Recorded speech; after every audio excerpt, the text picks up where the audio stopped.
Hi, it's Christine Wilson here at the mortgage firm, and just wanted to have a little chat about condos. So I'm going to touch on three things today about condos. What makes a condo different than a townhome, say townhome, and why is financing more difficult? Number two, myths about financing condos. And number three, buying a condo with a VA or FHA buyer. So number one, uh, what's different from like what makes a condo a condo? You know, a lot of times you'd be surprised. A lot of people do not know the difference between a townhome and a condo. A condo in the legal description, like on Property Appraiser's website, it's going to say condo in the legal description. 99% of the time, it has a unit number. That's kind of a dead giveaway. It's not a for sure 100%, but 99% of the time, if it has a unit number, it's a condo. And always check the legal description if it says a condo. So townhome, you know, is a single family home. It's attached. It's an attached PUD. It's a townhome. They own the whole unit, and the land that is built on is just attached to another unit. Condo, the buyer or the owner owns drywall in, and the HOA owns the whole outside of the building and the land that it's built on. So, and usually the common ground. So, so that's the difference between those. And you'd be surprised how many people and clients, when I talk to them, they have not been explained the difference between those.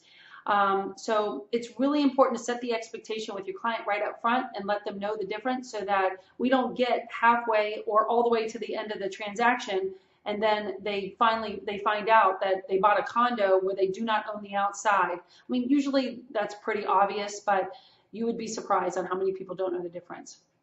So, you know, how I set the expectation or how I make the visual to my to clients is I tell them, when you buy a condo, you are a 50% owner. You own drywall in, and the HOA owns the whole outside and the land that it's built on. So we're not only getting the buyer approved for the loan, we're getting the HOA approved for the loan. So that's why, quote unquote, financing for condos has been a little bit more difficult because of that.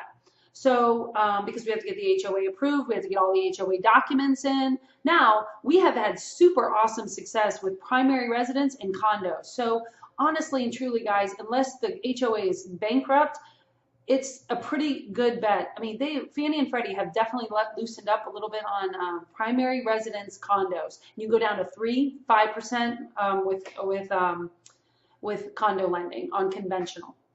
So that kind of leads me into my second thing is about myths about condos. So that you have to put down 20%. Nope, you do not have to put down 20% down on a condo. There are options. If it's a primary residence, there are definitely options to do down to 3%, depending if they qualify for the 3%, or definitely a 5% down, just a regular 5% conventional loan. So the investor ratio has to be less than 50%. No, on a primary resident condo purchase, the investor ratio does not matter. We have done it many of times with investor ratios of 60 or 70%, and we've been very successful with that. And then we can't do the loan if there's pending litigation. Okay, so this is a big one that I've been actually two recently, Tucker Oaks out in Winter Garden, and we got a 101 Eola that have pending litigation. The HOA is suing the builder for something that was not done properly. In those cases, if the HOA is suing the building, yes, you have to put down 25% because you have to do a streamlined condo approval. Because the question on the streamlined condo approval says, is the HOA being sued by anybody? This could be a whole different one, but just call me on pending litigation ones. But the pending litigation is definitely an issue. If the HOA is suing the builder, they have to conventional loan, or you have to do kind of like a portfolio loan product, and you have to put 20% down. The rate's going to be a little bit higher. I mean, they're not unfinanceable. You just can't do the lower down payment loans on those. All right. So also number 3, buying a condo with a VA or FHA loan. So the number one thing, you got a buyer or you got a listing and you got a contract for a buyer that is FHA or VA, check the websites. I'm going to list the websites in this email. They're down below. Check FHA or VA's website to make sure they're approved. Now, the websites are easy for us to use because we use them almost every day. But if you can't figure it out, or you're unsure, just ask us to do it for you. That's no problem at all. We don't have a problem doing that. So this is the difference. VA will approve a condo, and it's approved. I mean, they don't expire like FHAs do. Once VA approves a condo, it's done. I mean, I think unless the whole HOA goes bankrupt or does something crazy, or VA finds out about something that they want to remove the approval. So on their website, it'll either be approved or not approved. And you can usually call the VA office to verify it if you need to. There might be a number on the website.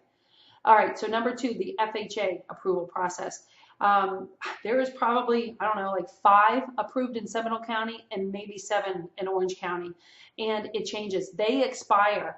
They will go back in and re-up the approval. And if they don't like the condo, it will expire.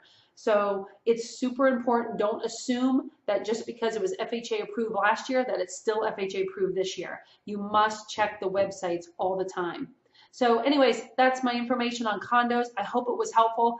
I will continue Condo Chat for a while. I'd love to discuss the difference between a streamline condo approval and a full condo approval. I'll even show you the questionnaires.